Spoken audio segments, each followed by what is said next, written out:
चलो दुनिया में अब तेल का दाम जो है, खाने वाला तेल का दाम, उसका दाम भाग रहा है। भारत भी जो है, भारत में काफी बढ़ गया है, लगभग 100%, 50 से लेकर के 65% बोला जा रहा है। लेकिन पिछला अप्रैल मई में जो 2020 से बढ़ना स्टार्ट हुआ है, अभी तक बढ़ रहा है। किसी किसी का दाम तो 100% से अधिक हो गया है ना, बड़े वृद्धि होकर के। अब देखो हम लोग जो उपभोग करते हैं ऑडिबल जो ऑयल है, खाने योग्य जो है, वो 6 तरह का है ना। मस्टर्ड है, वनस्पति है, सोया है, पामोलिन है और सनफ्लावर है, ग्राउंडनट है। 6 प्रकार का जो है हम लोग खाने योग्य तेल का उपभोग करते हैं। अब देखो हम लोग जो है उत्पादन कितना करते हैं, उत्पादन हम लोग जो करते हैं 8 से 10 मिलियन टन का है ना। आवश्यकता कितना है, 25 से 30 मिलियन टन का आवश्यकता है ना। माने हम लोग जो है 1/3 का है ना, 1/3 ही प्रोडक्शन कर पाते हैं, बाकी हम लोग को इंपोर्ट करना पड़ता है ना।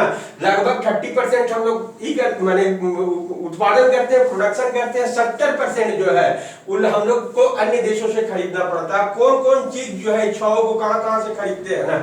अर्जेंटीना और ब्राजील से हम लोग सोया खरीदते हैं। इंडोनेशिया और मलेशिया से पामोलिन खरीदते हैं, जिसको पाम ऑयल कहा जाता है। यूक्रेन और अर्जेंटीना से हम लोग सनफ्लावर खरीदते हैं ना, यहां से खरीदते हैं। अब देखो दाम बढ़ने का कारण क्या हुआ, दाम बढ़ने का कारण में गिनाया जा रहा है भारत सरकार की तरफ से या न्यूज़पेपर की तरफ से। एक हुआ सोयाबीन और मक्का का प्रयोग जो है, माने खाने वाला जो चीज था उसका प्रयोग अब बायोडीजल के लिए फ्यूल के रूप में प्रयोग होने लगा है ना। दूसरा कारण गिनाया जा रहा है, चीन जो है किसी भी कीमत पर खरीदने के लिए तैयार है। नतीजा हुआ है कि जो उसका परचेजिंग पावर जो बढ़ा है, स्टॉक कम हो गया है ना। तीसरा कारण बनाया जा रहा है कि भारत का उपभोग का स्तर जो है बढ़ गया। पहले 0.56 एक पर व्यक्ति पर था, माने आधा लीटर से थोड़ा अधिक, अब वो हो गया है 0.85 लीटर हो गया, मतलब 1 लीटर से कुछ कम है ना। ठीक है ना।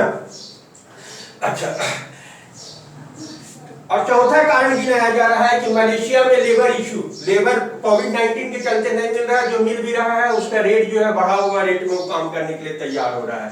ये जो है 4-5 कारण जो दिया जा रहा है वो मैंने खाने योग्य तेल का दाम बढ़ने का कारण गिनाया जा रहा है। अब एक पर हम लोग देखा जाए, सोयाबीन और मक्का का बायोडीजल के रूप में जो अमेरिका प्रयोग कर रहा है या विकसित देश कर रहा है, वो किसी एक दिन का नहीं है कि एक दिन है 2020-21 में आया और एक बार कन्वर्ट करना स्टार्ट किया। अगर इस तरह का वो परिवर्तन कर रहा होगा तो पहले से कर रहा होगा ना, पिछले कई सालों से। तो 2019 में तो नहीं बढ़ा था, तो ये तो कारण ट्रेंडिंग नहीं नजर आ रहा है ना। दूसरा जो है कि चीन जो है, दूसरा जो है कंजम्पशन का स्तर जो है भारत का जो बढ़ा है, वो स्तर तो बढ़ा है तो प्रोडक्शन भी तो बढ़ा है। प्रोडक्शन इस रूप में बढ़ा है, खाली सरसों का जो देखो ये 75 लाख टन जो है पिछला 2019-20 का प्रोडक्शन था सरसों का, वो 20% बढ़ करके 20-21 में जो लगभग 90 लाख टन हो गया है ना। तो प्रोडक्शन कंजम्पशन बढ़ रहा है तो प्रोडक्शन भी बढ़ रहा है ना। अब देखो ये जो चीन वाला जो है थ्योरी कि चीन किसी भी कीमत पर खड़ा होना, ये सबसे अधिक जो है अथेंटिक लगता है। इसके अलावा भी जो है डिपार्टमेंट ऑफ फूड, ये दो चीज को खाली देखो समझ में आ जाएगा खेला इसका ना। एक department of food and public distribution का सचिव के साथ भारत सरकार का जो है, भारत सरकार का प्रतिनिधि बन करके ये बात किए थे डिस्ट्रीब्यूटर लोग से, जो सरसों का तेल का डिस्ट्रीब्यूट करता है ना या जो प्रोडक्शन करता है, कि इस सब कंट्री में मलेशिया इंडोनेशिया में जब इंटरनेशनल डिमांड जो है बढ़ गया, स्टॉक जब कम होने लगा, तो वहां पर जो है एक्सपोर्ट ड्यूटी जो है वहां बढ़ा दिया। माने निर्यात जो है कर लगता है, एक्सपोर्ट ड्यूटी उसको बढ़ा दिया। यहाँ पर क्या हुआ कि जो सचिव थे, खाद्य सचिव, वो यहाँ का तेल उत्पादकों के बोले कि हम इंपोर्ट जो है उसको कम कर देते हैं। सबसे पहले इस संगठन वाला जो है वो इनकार कर दिया। इंपोर्ट क्यों नहीं बढ़ेगा भाई, तो इंपोर्ट ड्यूटी मान लीजिए कि सरकार अगर कम कर रहा थी तो और फायदा का चीज था, लेकिन उसका जो विरोध करने लगा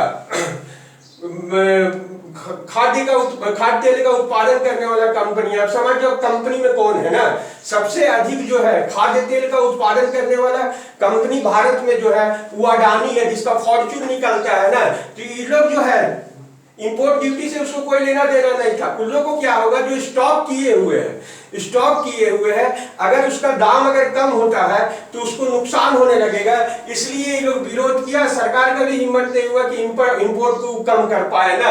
एक तो यहाँ कारण नजर आता है। दूसरा जो है कि चाइना जो है वो किसी भी कीमत पर भारतीय अर्थव्यवस्था को बर्बाद करना चाहता है ना।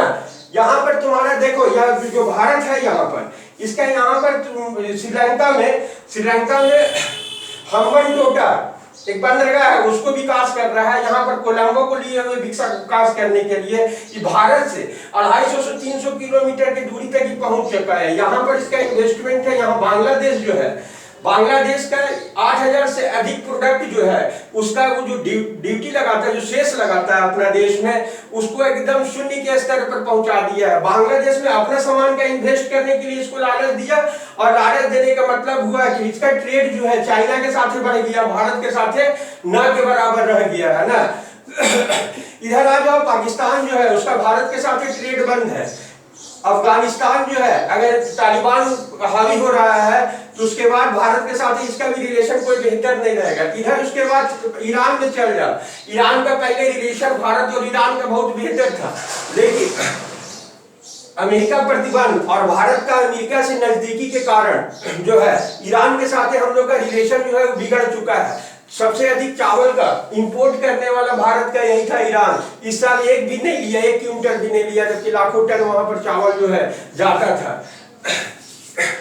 अब जो है जो तेल है, तेल जो है वो भारतीय माने हर भारतीय के घर में यूज होता है, और इसका माने अगर दाम बढ़ने के बाद हर भारतीय परिवार जो होगा वो प्रभावित होगा। परचेजिंग पावर जो है, वो परचेजिंग पावर आदमी का कम होगा, और परचेजिंग पावर कम होगा तो अन्य चीजों पर जो है उसका खर्चा जो है कम होगा, नतीजा होगा दूसरा चीज भी इफेक्टेड होगा।